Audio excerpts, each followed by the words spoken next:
I was sitting here in deep thought, and this thought came to me. Whatever it is you truly desire, you have to be willing to submit it to God or surrender it to God. My name is Jan, and I am the author of Navigating Life in Uncertainty. And a little bit about me, I have been navigating singleness for the past almost 6 years. And that's actually what my next book is going to be about. But as I've been walking through this season of singleness, I've talked a lot about how the single season has purpose. And that's one of the main premises and the things that I'll be talking about in the book. But this thought came to me because I thought about how far I have come in my single season and how, you know, my desire for marriage is something that I have decided and I had to come to this. It's something I had to surrender to God. So when I talk about it and like, if somebody asks me about it, I'm heavy on if it's in God's will. And you really have to be heavy on when you surrender something, letting God's will be done because I think we have the tendency, and I think people have heard, like, God will give you the desires of your heart. But people often fail to realize that He gives you the desires of your heart only if it aligns with what His will is for your life. So when you surrender, you essentially let go. You say, you know what, God, I'm giving this to you.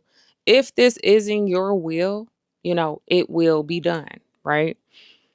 And you're okay with the outcome. You trust whatever that outcome is. And, like, I think there's just a narrative being pushed that, like, and I'm really not trying to be like the bearer of bad news here, but I can speak for me, right? It's a narrative being pushed that everybody's going to get married, everybody's, going to find their partner, this and that. When that's not 100% true statement, not everybody is going to get married. Not everybody's going to find a partner. Like, even if it is a desire of your heart, sometimes it's not going to look like that because that's just not what God's will is for your life. So this is why I'm heavy on understanding that the single season has purpose too. And this is why it's like I can sit here 6 years down the line and not be sad about being single because this single season has had so much purpose. There's so much that has come out of it. There's so many things I'm still working on.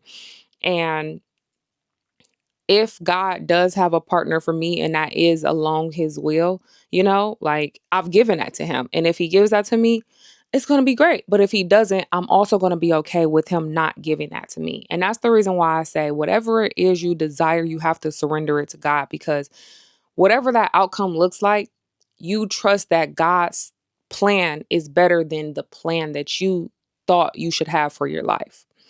And so it might come as disheartening. It might come as a sad thing.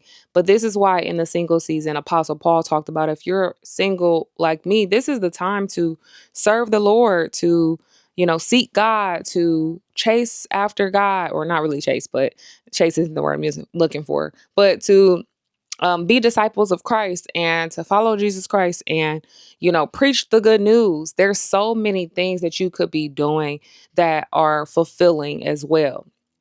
And, I think that there also has been a narrative being pushed that like being single is some kind of curse when it's not. Like, again, everybody's life has a purpose and whatever God's will is for your life is the will that you should want for your life.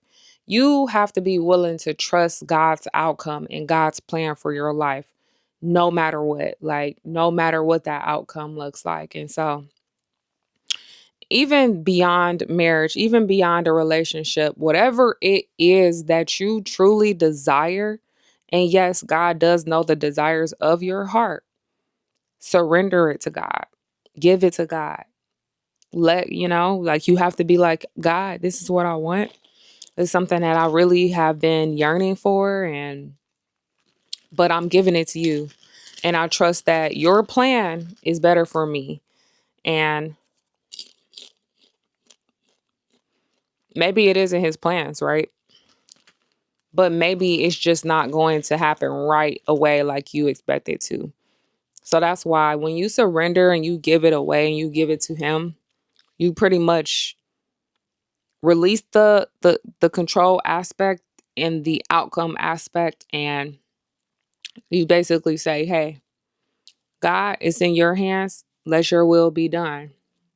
The verse says, "Thy kingdom come, thy will be done on earth as it is in heaven."